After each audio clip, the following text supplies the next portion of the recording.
ഇത് നമ്മളെ ഹാർബറിൽ നിന്ന് വാങ്ങിയ മീനാണ്. ഏകദേശം 200 രൂപയുടെ മീനാണ് ഇത്. ഐസില്ലാത്ത, തീരെ ഐസില്ലാത്ത മീനാണ്. നമ്മൾ വള്ളക്കാർ കൊണ്ടുവന്ന പാട്ടയിൽ തന്നെ വാങ്ങിയതാണ്. ഏകദേശം ഇതിൻ്റെ അകത്ത് ഒരു 4-5 കിലോ മീനുണ്ടെന്ന് തോന്നുന്നു. അതിൻ്റെ അകത്ത് ഈ ചെറിയ പൊടിമീനെല്ലാം കൂടെ മിക്സാണ്. അയല, മത്തി, ചെറിയ കുട്ടൻ, പിന്നെ ഈ മണങ്ങെന്ന് പറയുന്ന മുള്ളുള്ള മീൻ എല്ലാം ഉണ്ട്. കണ്ടോ, എല്ലാം കൂടി മിക്സായിട്ടുള്ള മീനാണ്. ഇത് തീരെ ഫ്രഷാണ്, നല്ല ഫ്രഷ് മീനാണ്. വന്ന പാടെ നമ്മൾ ഹാർബറിൽ വന്ന പാടെ വാങ്ങിയതാണ്.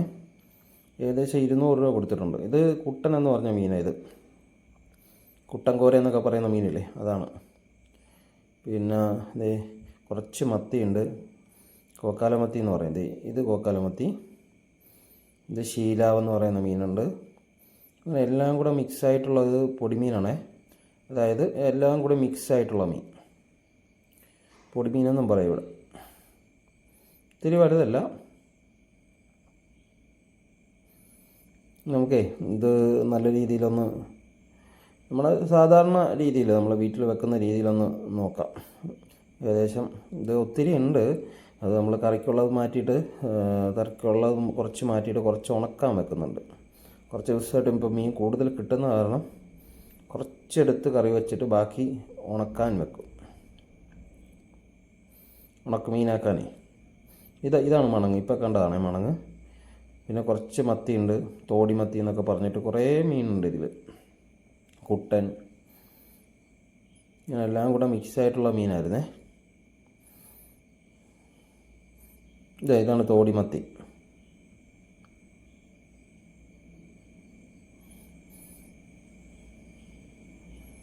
നമുക്ക് ആവശ്യത്തിനുള്ള, കറിക്ക് ആവശ്യത്തിനുള്ള എല്ലാം മാറ്റിയിട്ട് ബാക്കി നമുക്ക് ഉണക്കാനായിട്ട് മാറ്റാം.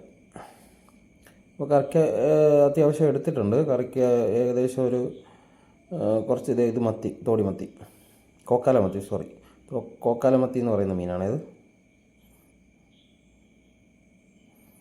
കറിക്കുള്ള മീനാണ് തിരിഞ്ഞ് മാറ്റുന്നത്.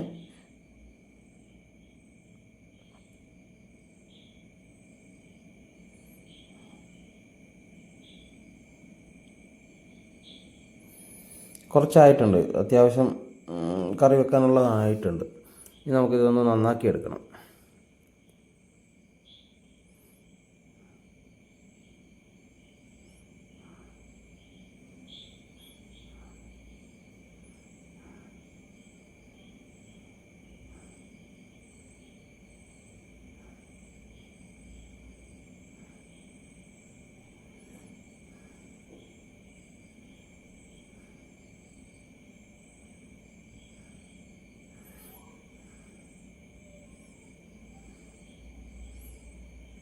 കണ്ടോ, തിരിഞ്ഞ് മാറ്റുകയാണ്. ഇത് ആവശ്യത്തിനുള്ള കറി വെക്കാൻ ആവശ്യത്തിനുള്ള മാറ്റുന്നതാണ്. അതിൻ്റെ ഇടയ്ക്ക് ഈ മുള്ളുള്ള മണങ്ങെന്ന് പറയുന്ന മീനില്ലേ, അത് നമ്മൾ ഉണക്കാനായിട്ട് കൂടുതലായിട്ടും എടുക്കുന്നത്. ഉണക്കി സൂക്ഷിക്കാം. അത്യാവശ്യം മീനില്ലാത്ത സമയത്ത് നമുക്ക് ഉണക്ക മീനായിട്ട് അത് ഉപയോഗിക്കാം. കുറച്ച് അയിലക്കുട്ടി ഉണ്ടായിരുന്നു, പിന്നെ കുറേ ശീലാവ്, കുട്ടനെന്ന് പറഞ്ഞ മീൻ, ഇതെല്ലാം കൂടിയിട്ട് ആണ് ഇന്ന് കിട്ടിയിരിക്കുന്നത്. അല്ല, അത്യാവശ്യം വലിയ കുട്ടനാണ് ഇത്. ഇതാണ് കുട്ടനെന്ന് പറയുന്നത് മീനെ. അപ്പോൾ ഇത് നമ്മൾ നല്ല മാംസമാണ്. ഇതേ ഇത്രയാണ് നമ്മൾ കറിക്കായിട്ട് എടുത്തത്. ഇനി ഇതൊന്ന് വെട്ടി വൃത്തിയാക്കി എടുക്കണം. ഇപ്പോൾ കറിക്കുള്ളതായിട്ടുണ്ട്, ബാക്കി നമുക്ക് ഉണക്കാനിരിക്കാം.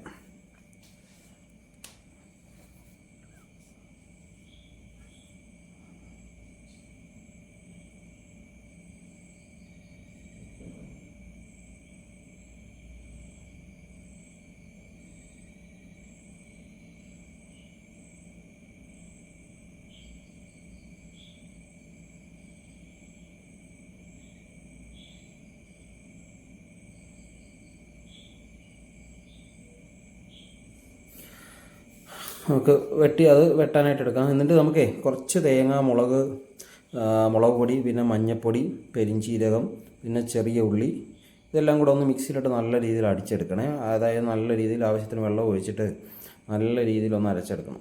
അതായത് പറ്റിക്കുകയില്ല, കറിയാണ്, കുറച്ച് ചാറ് കറിയായിട്ടാണ് വെക്കുന്നത്. ഇതൊന്ന് നല്ല രീതിയിൽ മിക്സിയിൽ അരച്ച് വെക്കാം. എന്നിട്ട് നമുക്ക് ഇതൊന്ന് വൃത്തിയാക്കി എടുക്കണേ. അത്യാവശ്യം നല്ല രീതിയിൽ ഉണ്ടോ, നമ്മൾ തിരിഞ്ഞ് മാറ്റിയ മീനെല്ലാം കൂടിയിട്ട് വൃത്തിയാക്കി എടുക്കുന്നുണ്ട്. മീനെല്ലാം നല്ല രീതിയിൽ വെട്ടി വൃത്തിയാക്കി എടുക്കണ്ടേ.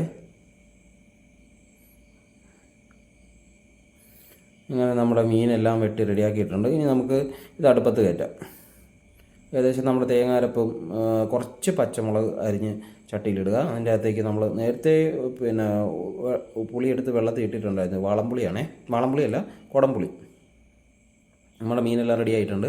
ഇനി ഇതിലേക്ക് കുറച്ച് എരിവിന് ആവശ്യമായിട്ടുള്ള കുറച്ച് പച്ചമുളക് ഇട്ടതിന് ശേഷം അതിലേക്ക് നമുക്ക് അരപ്പിടാവേ. അരപ്പൽ പിന്നെ കറിവേപ്പില ഇടണം. പിന്നെ നമ്മുടെ പുളിവെള്ളം, കുടംപുളിയുടെ വെള്ളത്തിലിട്ട കുടംപുളിയുടെ വെള്ളവും കുറച്ച് കുടംപുളി, പുളിക്ക് ആവശ്യത്തിന് ഉള്ള കുടംപുളി ഇടണം ഇതിൽ.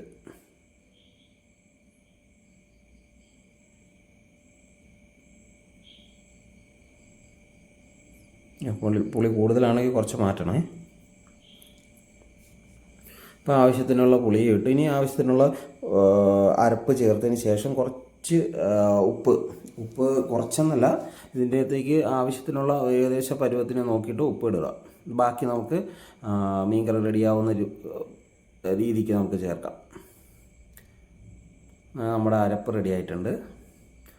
അത് വേവാൻ ആവശ്യത്തിനുള്ള വെള്ളവും ഇതിലേക്ക് ചേർത്ത് കൊടുക്കണേ.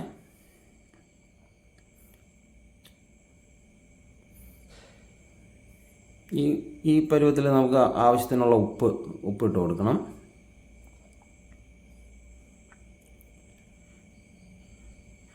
വെള്ളം പോരായെങ്കിൽ കുറച്ചുകൂടി വെള്ളം കൂടി ഒഴിക്കുക.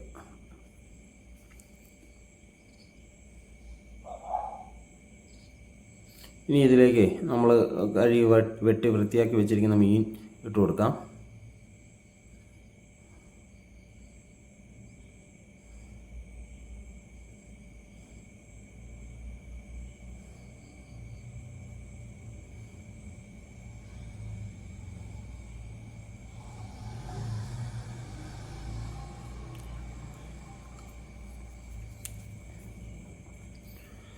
ഇനി നമുക്ക് പതിയെ ഇതൊന്ന് വേവിച്ചെടുക്കണേ. നമ്മൾ ഗ്യാസിൽ വെച്ച് ഇത് മൂടി കൊടുക്കാം. മീനെല്ലാം അരപ്പിലൊന്ന് മുക്കി വെച്ചിട്ടതിന് ശേഷം നമുക്ക് ഗ്യാസിൽ വെച്ചിട്ട് ഇതൊന്ന് മൂടി വെക്കാം. മൂടി വെച്ച് വേവിക്കാം. അധികം വേവില്ലാത്ത മീനാണ് ഇത്, പെട്ടെന്ന് വേവുന്ന മീനാണ്. ഒത്തിരി വേവൊന്നും വേണ്ട. ഒരു 10 മിനിറ്റ് കൊണ്ട് റെഡിയാവുന്ന വേവേ ഉള്ളൂ. ഇത് 10 മിനിറ്റ് വേണ്ട ഏകദേശം. അതായത് കണക്കിനനുസരിച്ച് നമ്മൾ നോക്കിയിട്ട് ചെയ്യുക. അങ്ങനെ നമ്മുടെ മീൻകറി തിളച്ചിട്ടുണ്ട്. ഇനി ഒന്ന് അധികം ഇളക്കാത്ത രീതിയിൽ ചട്ടി അങ്ങോട്ടും ഇങ്ങോട്ടും ഒന്ന് ഇളക്കി ചട്ടിയിൽ പിടിച്ചിട്ടൊന്ന് ഇതാക്കി കൊടുക്കുക. അപ്പോൾ ഒത്തിരി വറ്റി വരണ്ട. ഒരു ചാറ്, മീൻ കറിയുടെ അതായത് ചാറ് പോലെയാണ് നമ്മൾ വെക്കുന്നത്. ഇത് കാരണം ഒത്തിരി വറ്റണ്ട. ഈ സമയത്ത് നമ്മൾ ഉപ്പ് നോക്കിയിട്ട്, ഉപ്പ് പോരാത്ത ഉപ്പ് വേണമെങ്കിൽ കുറച്ച് ഉപ്പും കൂടി ഇട്ട് കൊടുക്കണം. ഉപ്പ് വേണമെങ്കിൽ.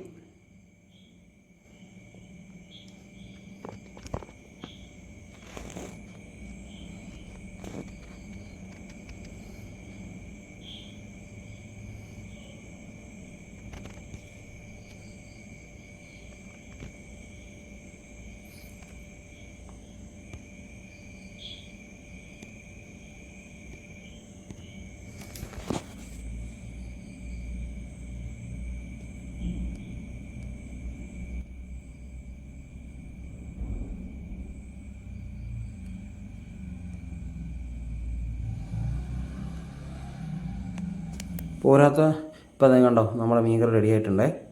അത്യാവശ്യം നല്ല രീതിയിൽ വെന്ത് വന്നിട്ടുണ്ട്. ഇനി നമുക്കിത് ഓഫാക്കാം. അധികം വേവില്ലാത്തതുകൊണ്ട് അധികം വെച്ച് വേവിക്കണ്ട. കണ്ടോ, നമ്മുടെ മീൻകറി ഇതാ ഇവിടെ റെഡി ആയിട്ടുണ്ട്. അപ്പോൾ എല്ലാവരും ഒന്ന് ഇതേപോലെ ഒന്ന് ട്രൈ ചെയ്ത് നോക്കണേ. ഓക്കെ, കണ്ടോ.